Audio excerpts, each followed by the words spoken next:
Okay, Marisela, I am going to show you how to download FormMule.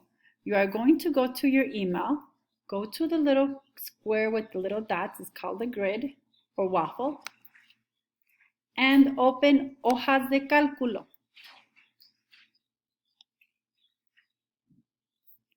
Click on En Blanco.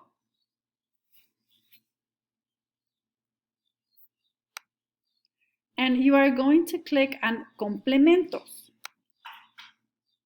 Descargar complementos, click on that. And you are going to do a search for FormMule. Y aquí está, FormMule Email Emerge Utility. Click on that. And this is what it looks like. You are going to click to install. Mine is installed already, so I can't install it.